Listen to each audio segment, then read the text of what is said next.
Hi, I'm Dr. Melissa Tranquille, life coach and founder of Peak Living with Mel.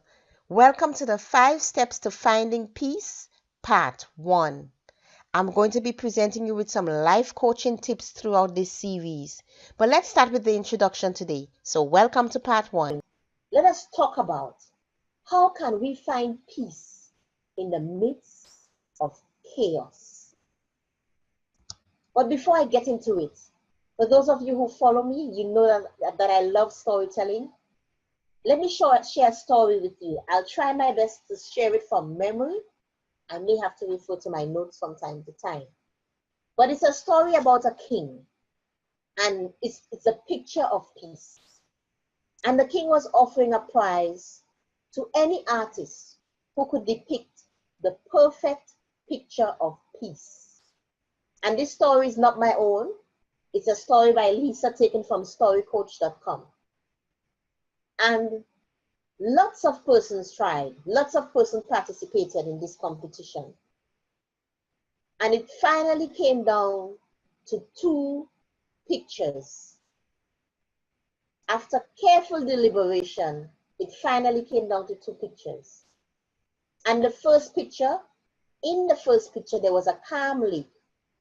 And the lake was the perfect mirror for the mountains around it, for the peaceful mountains around it. Above the lake was the bright blue sky and the fluffy white clouds. And the ambience, it just felt so peaceful. And everybody loved that picture. As a matter of fact, everyone thought that this was the best picture of peace. Now the king had to look at the second picture.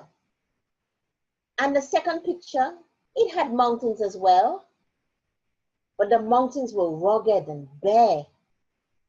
And above the mountains, it was an angry sky, gray, dark sky, rainy clouds. It was raining cats and dogs. The lightning was flashing.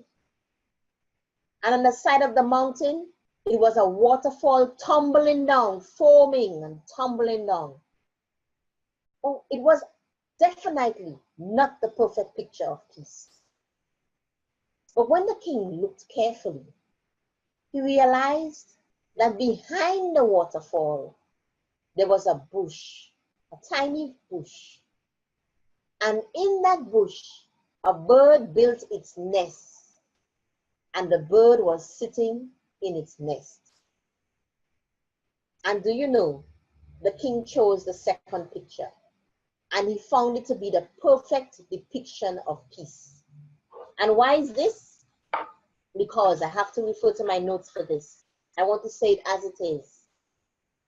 Because peace is not only a place where there is no noise, no trouble, or hard work.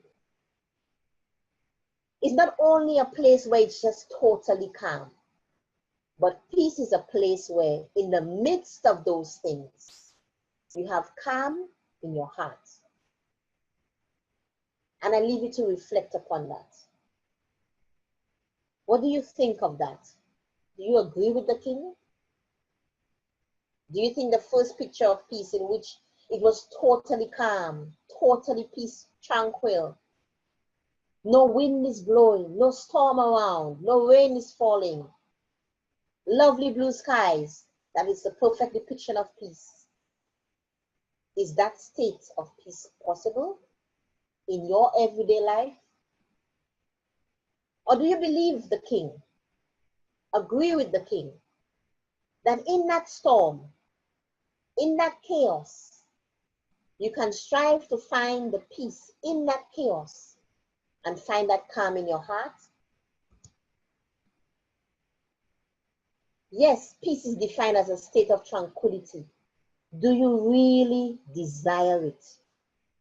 That in the storm and in the chaos, that you desire to find that peace? Or do you just want it all to go away? Because sometimes we conflate things and we mix it up. And we say, okay, I can only have the peace when everything has gone away. But the truth of the matter is, it is not always possible. Some situations and circumstances do not change with the snap of our fingers. If you're job seeking, it doesn't change just like that. If unfortunately you see suffering from an illness, it doesn't just change like that.